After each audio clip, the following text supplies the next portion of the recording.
نماز پڑھنے کا مسنون طریقہ۔ حضرت ابو ہریرہ رضی اللہ عنہ فرماتے ہیں کہ نبی صلی اللہ علیہ وسلم مسجد میں تشریف لائے، اس کے بعد ایک شخص آیا اور نماز پڑھنے لگا۔ نماز کے بعد اس نے آ کر نبی کریم صلی اللہ علیہ وسلم کو سلام کیا۔ آپ نے سلام کا جواب دے کر فرمایا کہ واپس جا کر دوبارہ نماز پڑھو، کیونکہ تم نے نماز نہیں پڑھی۔ چنانچہ اس نے دوبارہ نماز پڑھی اور واپس آ کر پھر آپ کو سلام کیا۔ آپ نے اس مرتبہ بھی یہی فرمایا کہ جا کر دوبارہ نماز پڑھو، کیونکہ تم نے نماز نہیں پڑھی۔ 3 مرتبہ اسی طرح ہوا۔ آخر اس شخص نے کہا کہ اس ذات کی قسم جس نے آپ کی بعثت حق پر کی ہے، یعنی حق کے ساتھ آپ کو نبی بنا کر بھیجا ہے، میں تو اس سے اچھی نماز پڑھنا نہیں جانتا، اس لیے آپ مجھے اچھی طرح نماز کی تعلیم دے دیجئے۔ آپ صلی اللہ علیہ وسلم نے فرمایا کہ جب نماز کے لیے کھڑے ہوا کرو تو پہلے تکبیر کہو، پھر قرآن مجید میں سے جو کچھ تم سے ہو سکے آرام آرام سے پڑھو، یعنی سورۃ الفاتحہ اور اس کے بعد کی قرات کی طرف اشارہ ہے۔ اس کے بعد رکوع کرو اور اطمینان سے رکوع میں جاؤ، یعنی جلدی نہ کرو۔ اس شخص کو جو آپ نے بار بار نماز پڑھنے کے لیے کہا تھا، اس کی وجہ یہ تھی کہ وہ بہت جلدی یا تیز نماز پڑھ رہا تھا، اس کی نماز میں اطمینان نہیں تھا۔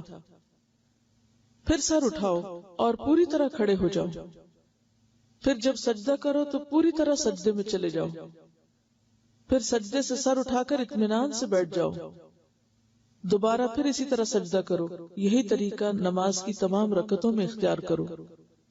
اس شخص نے قیام، رکوع اور سجود اچھی طرح ادا نہیں کیے تھے، اسی وجہ سے آپ صلی اللہ علیہ وسلم نے اسے نماز لوٹانے کا حکم فرمایا، یعنی جلدی میں پڑھی ہوئی نماز گویا نماز ہی نہیں، اس شخص نے گویا پڑھی ہی نہیں۔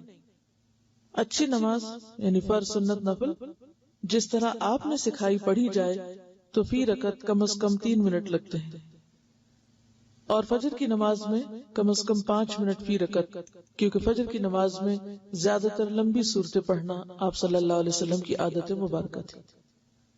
آپ صلی اللہ علیہ وسلم اس سے کہیں زیادہ وقت بھی فی رکعت لیتے تھے، یعنی یہ منیمم ہے۔ قرآن اور دعاؤں کا ہر لفظ پورا معروف طریقے سے عربی لہجے میں ادا کیجیے۔ بہتر ہوگا کہ ایک نماز بآواز بلند پڑھ کر کسی دوسرے کو سنا دیجیے، اس لیے کہ انسان اپنی غلطی خود نہیں پکڑ پاتا، انسان کو خود نہیں پتا چلتا کہ وہ کہاں غلط ہے۔ ہر نماز یہ سمجھ کر پڑھیے کہ یہ آپ کی آخری نماز ہے، یعنی ہر نماز کو بہترین بنانے کی فکر ہو، کیونکہ کوئی نہ کوئی نماز تو آخری ہونی ہی ہے، تو بہتر ہے کہ ہر نماز اسی طرح پڑھی جائے تاکہ آخری بھی اچھی سی پڑھی جا سکے۔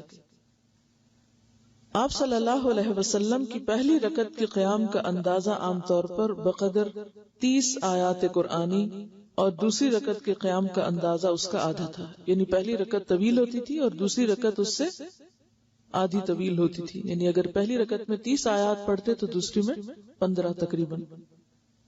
آپ صلی اللہ علیہ وسلم سے فجر اور مغرب کی نماز میں سورہ طور کا پڑھنا بھی ثابت ہے، فجر اور مغرب کی۔ اس سے پتہ چلتا ہے کہ مغرب کی نماز بھی بہت جلدی نہیں پڑھنی چاہیے، نہیں بعض اوقات آپ نے وہ قرات جو فجر میں کی اور فجر کی قرات طویل ہوتی ہے تو وہی مغرب میں کی، تو اس سے پتہ چلتا ہے کہ مغرب کی نماز بھی وقت لے کر پڑھنی چاہیے۔ آپ اپنی نماز کا جائزہ اس حدیث کی روشنی میں ضرور لیجئے، کیونکہ نماز مسنون طریقے سے نہ پڑھی جائے تو وہ منہ پر مار دی جاتی ہے۔ مسنون نماز پڑھنے کی تفصیل کے لیے ہماری کتاب 1000 منتخب احادیث ماخوذ از بخاری شریف نماز کا بیان پڑھیے۔ یہ انہوں نے بخاری کا ترجمہ لے کے اس میں سے ریپیٹیشن نکال کر ایک کتاب اردو میں چھاپی ہے، اچھی مفید کتاب ہے، کوئک ریفرنس کے لیے سب کے لیے وہ اچھی ہے انشاءاللہ۔ الہدا کی سائٹ پر یہ کتاب موجود ہے، وہاں سے بھی آپ سن بھی سکتے ہیں۔ بہتر یہی ہے کہ آپ سن کر پڑھیں اس کو، کیونکہ اگر ہم نمازیں پڑھ بھی رہے ہیں اور درست طریقے پر نہیں پڑھ رہے، سنت کے مطابق نہیں پڑھ رہے، تو ویسے ہی گویا نہیں پڑھ رہے۔ اور نماز تو وہ چیز ہے جس کا سب سے پہلے حساب ہوگا قیامت کے دن، اور جب تک کوئی نماز کے پرچے میں پاس نہیں ہوتا وہ آگے نہیں جا سکے گا۔